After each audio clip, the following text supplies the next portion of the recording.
All right. Good afternoon, everybody, and thank you for being here. We're going to give you a couple of facts that you may or may not have at this point, but the first one is the fact that we had a second officer who was wounded with gunfire in this shootout the other night on South Low. The officer actually was working probably 36 or so hours and ended up going home last night and realizing that the blood that he had on his pants, some of it was his, and underneath his pants he had a welt. And when he went to the hospital with that welt, it turns out they x-rayed it, and there was a bullet fragment in his upper leg. And that detective was with Captain Colbita during this incident. He assisted in getting Captain Colbita out of the building when they were pinned down. And during the exchange of gunfire inside the building, he was apparently struck. So we'll talk a little bit about that. I'm sure you'll have some questions. But earlier this afternoon, charges were filed against an offender for the senseless shooting of Chicago Police Department Captain Ed Colbita and our detectives that I just mentioned. The detective is fine. He actually did not even know he was injured until he got home yesterday and discovered a small wound. He went to Lutheran General Hospital, and they discovered a bullet fragment in his leg. And as you all know by now, on Tuesday at about 5:30 p.m., the captain was providing support to a fugitive apprehension team on the 7200 block of South Low as they were attempting to apprehend a suspect wanted in connection with multiple shootings that occurred in Indianapolis over the weekend. A male inside the residence opened fire and struck the captain and the detective. The captain was transported to Stroger Hospital with serious but non-life-threatening injuries. And I just need to reiterate that either one of those bullets that hit Captain Colbita could have killed him. It's by millimeters and by perhaps divine intervention that he's here speaking with us today. If those bullets were off by a millimeter from where they hit him, it would be a totally different story. Captain Colbita was treated and was released this afternoon. We're all beyond relieved that he is going to be okay, and our thoughts and prayers remain with him and his family after having to suffer through such a horrific event. Later on Tuesday evening, after a lengthy standoff, our officers arrested 42-year-old Daniel Brown, the offender in the shootings in Indianapolis.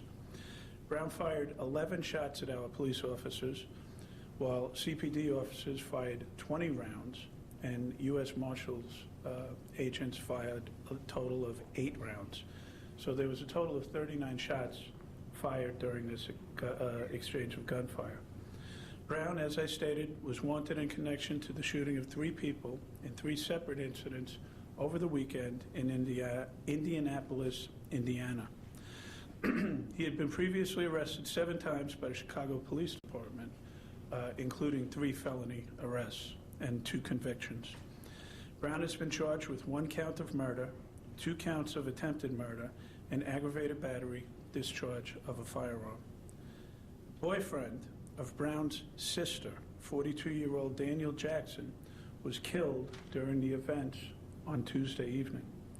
While that is still under investigation, evidence suggests that Brown may also be responsible for the death of Jackson.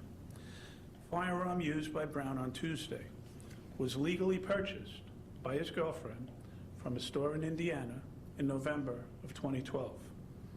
I want to repeat that. The gun used to shoot a police captain was legally purchased in Indiana. You hear me say it all the time, and guess what? You're going to hear me say it again. Our violence problem is a gun problem in the city of Chicago. And this is unfortunately another example that fits the pattern of straw purchasing and leads to violence on Chicago streets.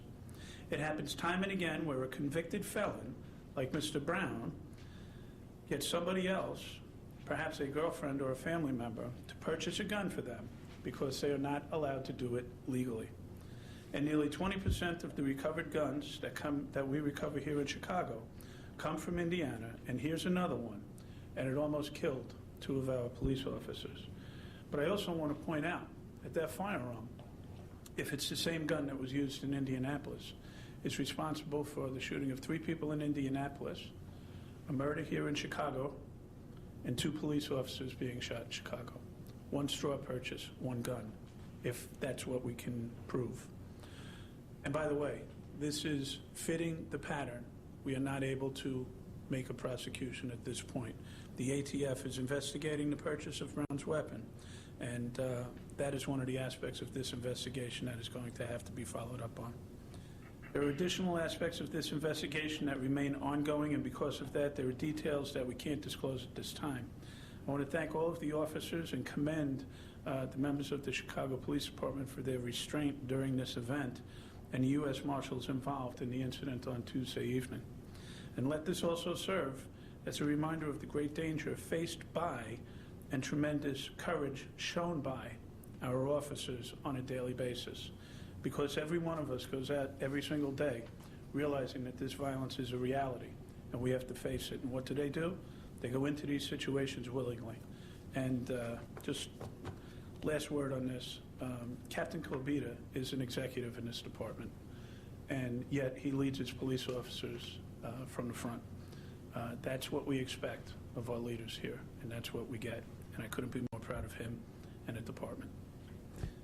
Sure you have questions. Can you explain how it went down with him, what ended up having him there in the front going in? Can you give us any more details of what was going on inside the house, the apartment?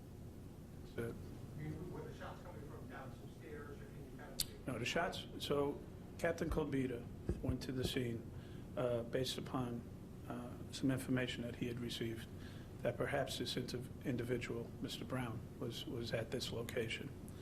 When he got there, it turns out that the Marshals Task Force, in other words, working with Chicago police officers, were already at that location, staking it out, if you will, to see if Mr. Brown was there. And at that point, they kind of converged and were speaking and were about to go into the building when the gunfire came from above. The entrance vestibule, the gunfire came from directly above it, which was apparently the apartment where the subject was in. Just want to make sure, because I got the guys doing the investigation. Yes, sir. Was the captain supposed to be there? Was he wearing protection and type of armor? Oh, yeah, he was wearing his bulletproof vest, but you have to realize that the bullets came from above. And our bulletproof vests have very little protection. It kind of stops here. And he was struck here and here. So, yes, he was supposed to be there. He's in charge when the commanding officer, Chief Schmitz, when Chief Schmitz is... No, absolutely not. We're in a task force with the marshals. So the detective, the Chicago police detective that was wounded, was working with the Marshal Service. We work very cooperatively. Superintendent, you also said yesterday that Captain Kolbita was actually giving orders after he had been shot, after they pulled him in that door. Well, no, actually, I didn't say that.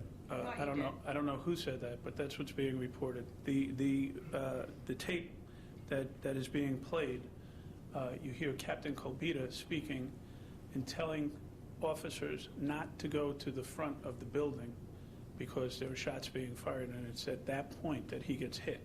So after he got hit, I don't believe that he did it. He may have given direction. It wouldn't be unlike Ed Kolbita to do that. But I believe that that's being misrepresented.